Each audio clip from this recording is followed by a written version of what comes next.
mar walba garab taagnaay oo waxa akhri diidray keli wuxuu ahaa waalidkayga ayaan warimayaa ma sahlana inaad noqoto qofka ugu natiijo sareeya imtixaanaadka dugsiga sare Sayid Cumar Cabdiraxmaan Colaad ayaana noqday qofka kaalinta koowaad galay imtixaanka qaran ee dawladda ka qaaday dugsiyada sare Sayid Cumar ayaa soo booqday iskuulkiisa Jaabir bin Xayaan si uu uga qayb galo kulan farxadeed oo maamulka iskuulka Jaabir iyo macallimiintiisa iyo sidoo kale ardaydaba ay u dhigeen isaga waxaana lagu soo dhaweeyay sacab iyo la furnaan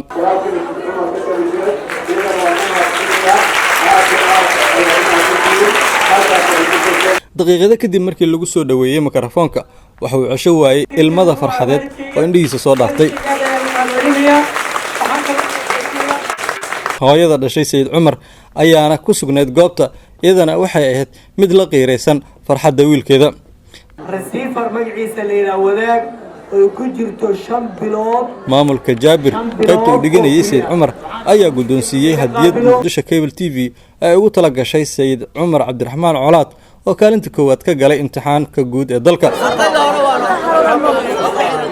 qaar ka mid ah saaxiibadiisii fasalka iyo kuwa kale oo ka mid ah ardayda hadda dhiganaysa galaaska form 4 ayay iska canqaadeen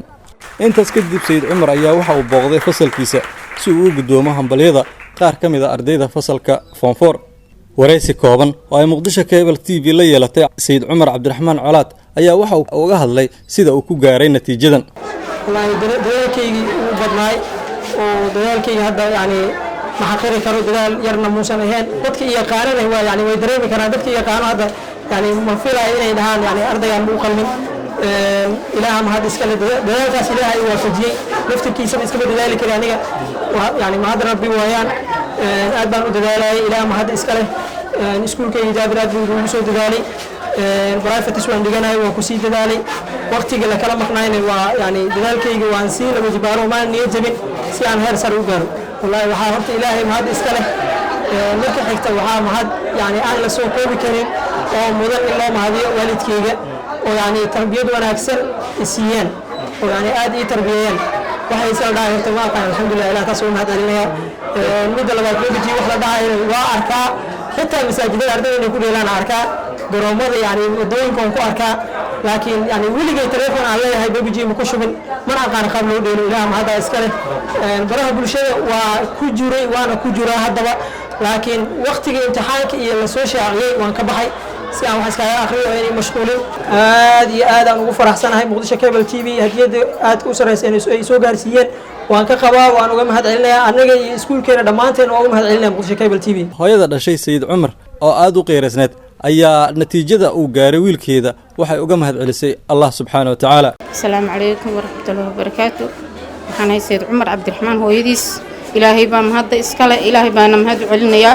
ilaahay subhanahu wa ta'ala ardada kale oo Soomaaliyeed inta natiijada sugaysay inta hadda heshayba ilaahay guul ha gaarsiiyo dadaalka aan ku bixiyay hooyada cunugeeda waxay ku sameysay miyay wada sheegtaa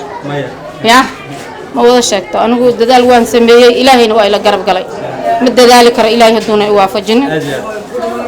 ardayga waan u duceey jiray alxamdulillah waan u duceey jiray macallimiintiisuna way u duceysay kuwa dugsiga iyo kuwa iskoolkaba quraanka waa dhameeyay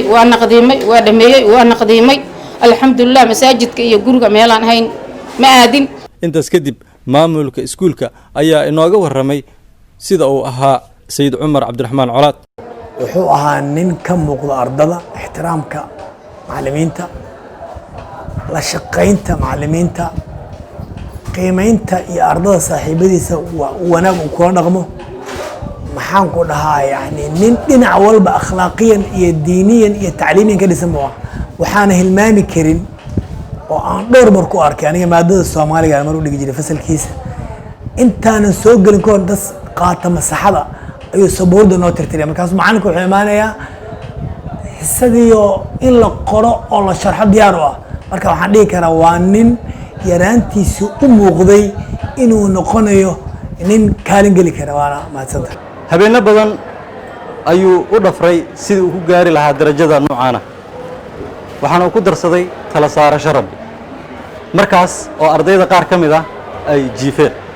Cabdifataax Cilmi Faarax Cabdifataax Faransa Muqdisho Cable TV magaalada Muqdisho